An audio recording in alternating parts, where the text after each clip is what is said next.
Okay, now there's a really good heavy-duty seed bank right there. How about this one that weighs in at over 53 pounds? Just the seed. Now Lucinda just walked up. I'm going to get her on camera. This is totally without her permission, but I think she's going to go for it. We had a wonderful conversation with her, but I think it's very important for people to be aware of seed banks and how critical of an item that is in your preparedness plan. So I'm going to turn the camera around and I'll back off and Lucinda can show us her seed banks. I'm very impressed with the size and the way she has them packaged. They definitely are heavy duty and they're meant to be stored without rodents getting into them. So here we go. Here's Lucinda from Texas Ready. Thank you so much, David, for this opportunity. Our goal is to teach you to grow 2,000 pounds of fresh fruits and vegetables in your backyard every single year. On a quarter acre, there's no reason why you can't provide for your family. Now, why can't I just go to the store like Home Depot and get some seeds? I should be able to do that, yeah? Yeah, let me show you what you're going to find at Home Depot, Lowe's, Kmart, Walmart, Any Mart, Feed Store. You're going to get such attractions as Burpees, now owned by Monsanto. Sweet corn, it says that it is a bilicious hybrid. We know that hybrids are only good for one garden. Fabulous. You have delayed starvation for 1 year. Right next to it is this lovely item, Silver Queen. They failed to tell you, same identical packaging. It's also a hybrid, totally worthless, but you. And what's the deal with hybrids again? They only grow one garden successfully. And they're very good for what they're used for. They produce a very vigorous plant. Usually it's very disease resistant. That's great, as long as you can continue to rebuy your seed year after year. But in a survival mode, you certainly do not want to be going to Kmart, Walmart. We know they'll kill you for a $2 item, Black Friday. Does anybody need to be And seeds are going to be hard to get. A major, if it's something of importance, your life is at hand if you don't already have that supply. Now here's another little item. It is actually an heirloom breed. It's a tomato. They don't tell you it's heirloom. How are you, the general public, going to know unless you went to Texas A&M?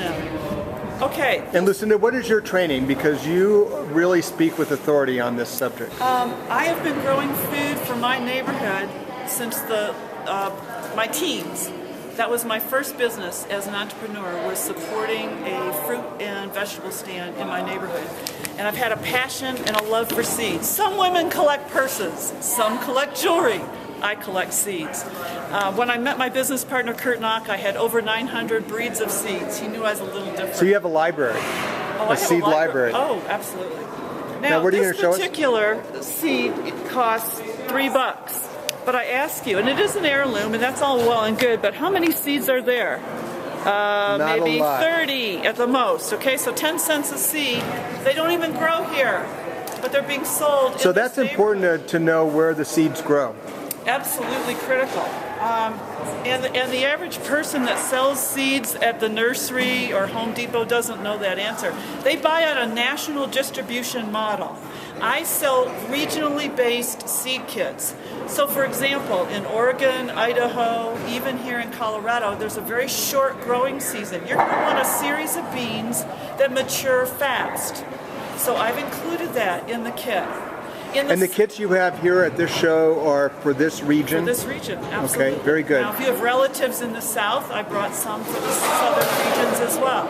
In the South, for example, we can't do rhubarb. You guys are real lucky. You can do that. So there's different things that prefer to And what can you do with rhubarb?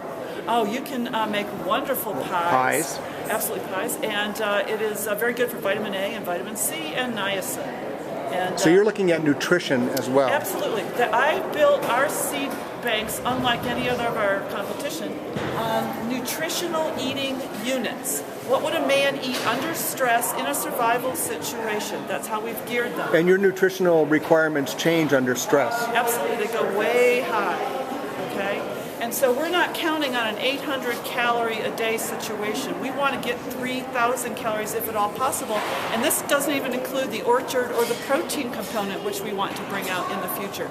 But you must start with a garden. You must have The dried foods on hand, the canned foods on hand, the dehydrated and the freeze-dried are great additions.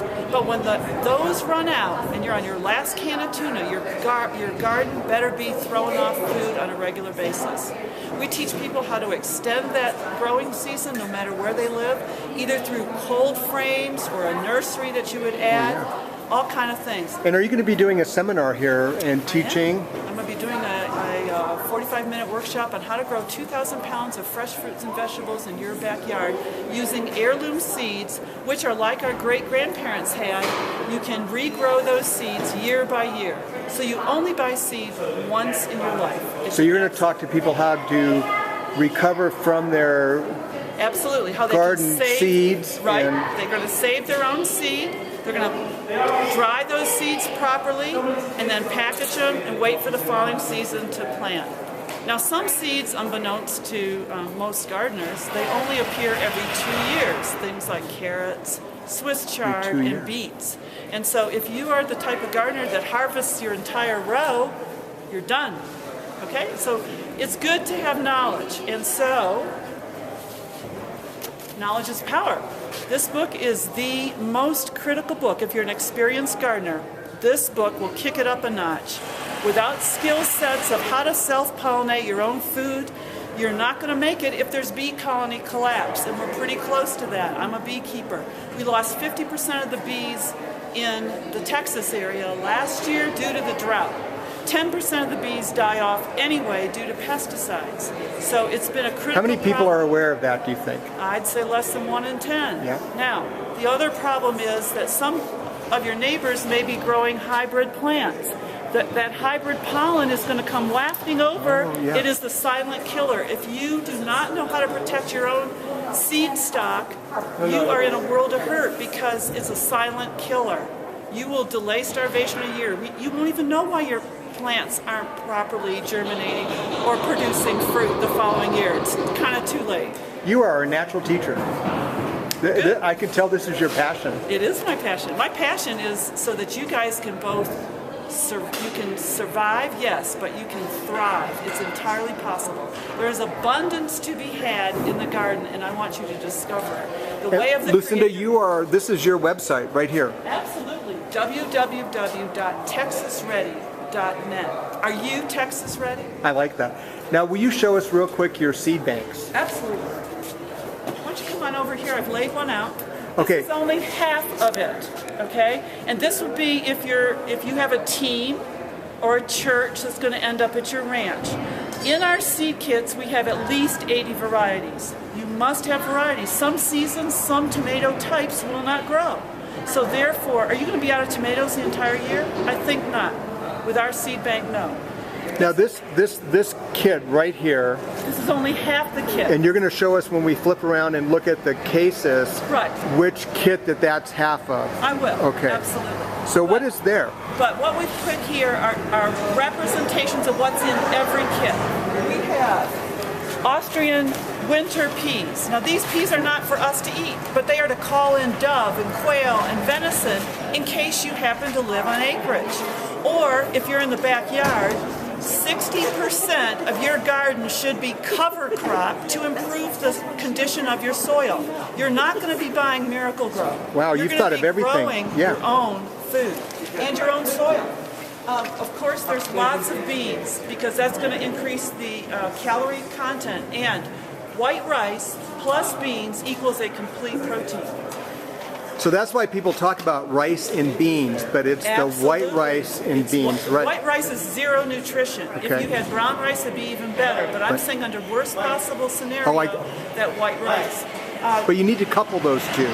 Absolutely, they must be For in complete conjunction nutrition. at the same meal. That's how to get the correct balance of amino acids. Okay, this is just a Texas pea, purple hull cowpeas, famous in the South. I'll tell you a story. I went. Only 30 seeds in that bag, huh? Yeah, that's right. Okay. What I did was took half a cup, that's a handful, and I threw it in the front yard in the flower bed. I did nothing to prepare the soil, and it grew for me 1 pound of peas a day for 10 weeks. So that is God's abundance, and it could be yours as well. we're going to have to get a little more creative with our yards than we have been. So No more grass out there. Yeah, you're I saying. like edible. How would you like sunflower seeds? No other kit that I'm familiar with offers sunflower seeds. It's good for a snack, and you can grind it, add it to your breads and so forth. We have many different kinds of peppers. You've got to have jalapenos. Let's just talk about this. This is a whole food Texas. group, people. All right. California Wonders. That's the very top of the food pyramid, I think. Well, I think that's slightly underneath Right. tomatoes, if you want to know the truth. But you've got 4 different kinds of peppers here. Now, what we've done is capsulize with medical grade capsules, pharmaceutical grade capsules. Let's take a look in there. Several different kinds of tomato seeds. Now, I told you about what the open market does. It gives you 10 cents a seed. In here are probably 2,000 Wow. tomato seeds. Okay. And let me just see. They're you put them in medical grade. capsules. Because how many seeds are in one of those capsules? At least 150 to 200 depending on the breed. Now, we want tomatoes to do a lot of jobs. 1 or 2 kinds of tomatoes are not going to work for a survival situation.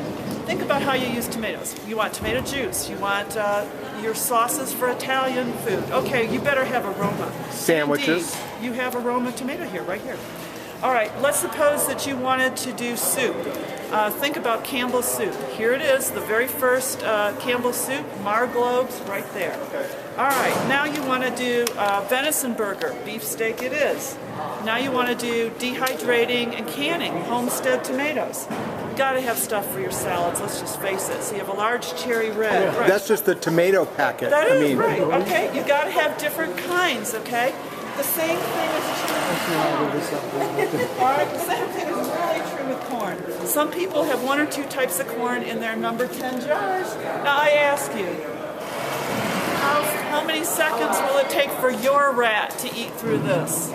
In my case, I lost all of my best seeds one year because of a plastic container. I do not want to do that to the people I work with or sell with. All right.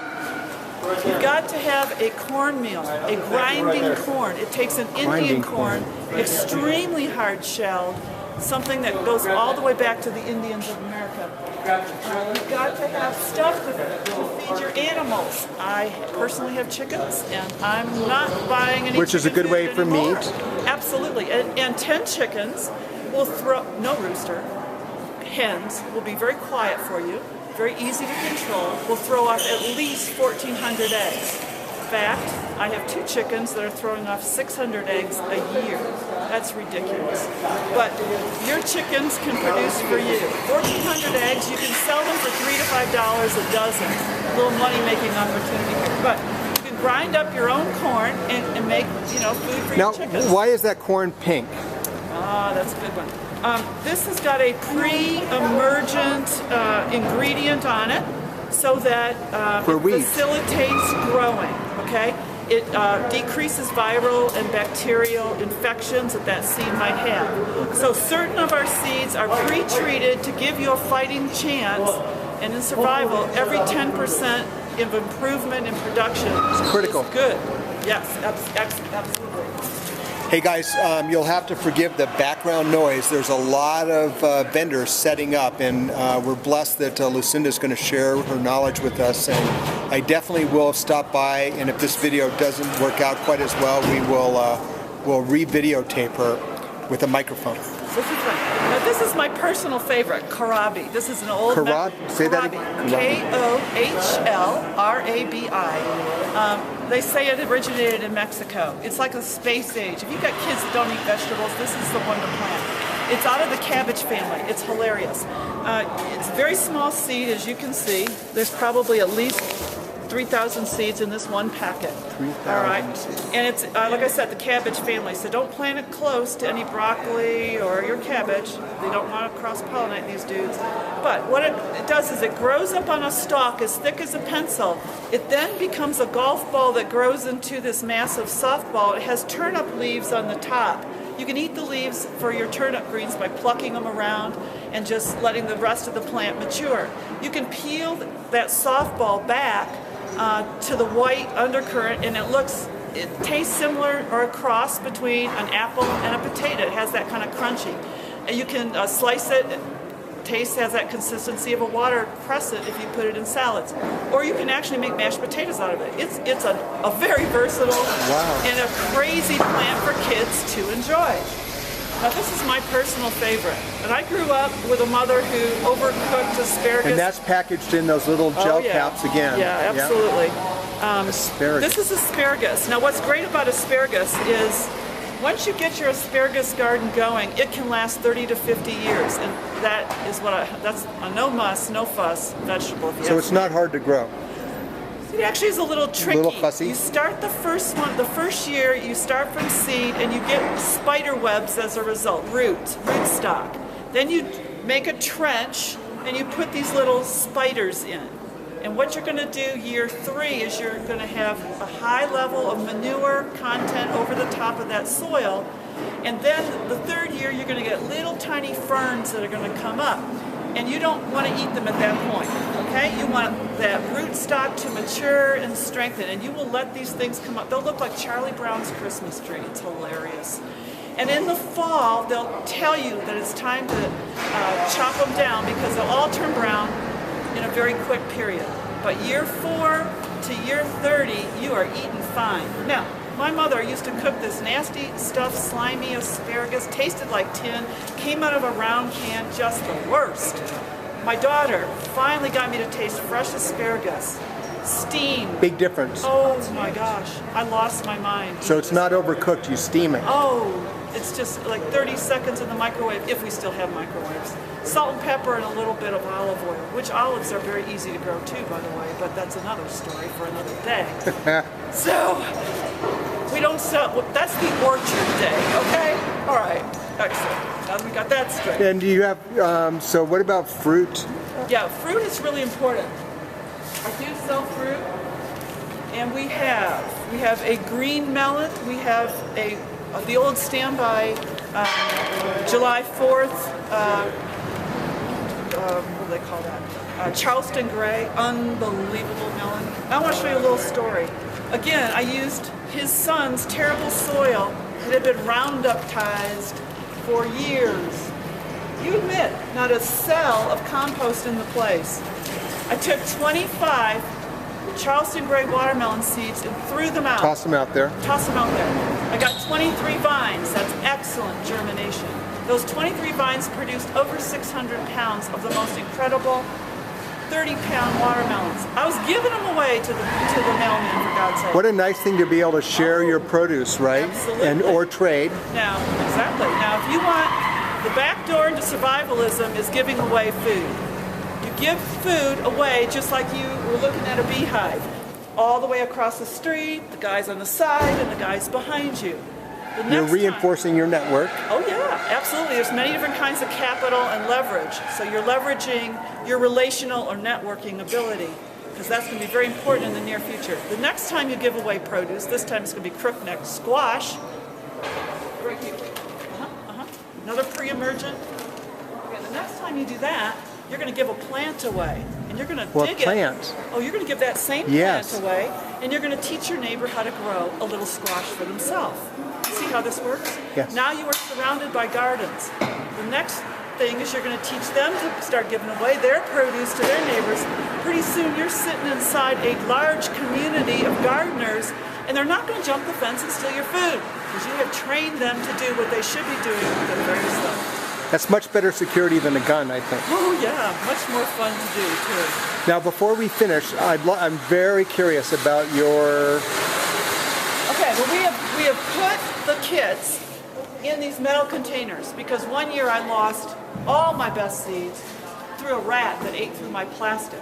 So I vowed that is not going to happen again. I mean, guns, bullets, plowshare being transformed. This is unbelievable. And so various sizes. If you are an apartment dweller and you are not going to have a family to deal with, a 2-person kit is for you.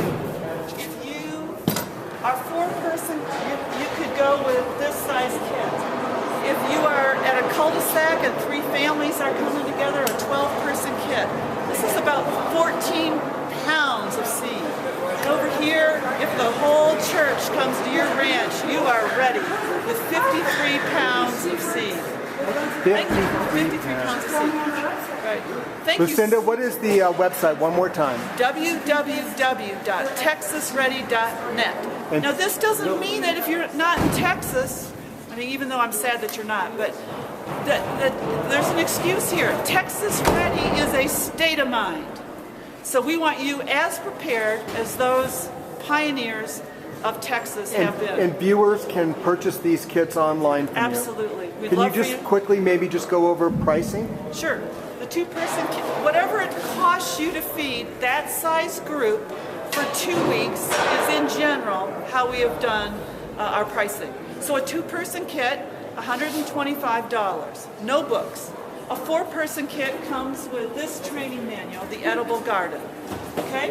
And that has over 25,000 seeds. That's $195.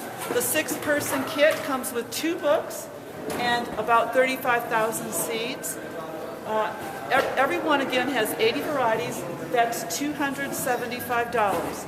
The 12-person kit is $485 and comes with 5 training manuals, including Seed to Seed, the most critical book for the advanced You garden. recommend that book for people's library.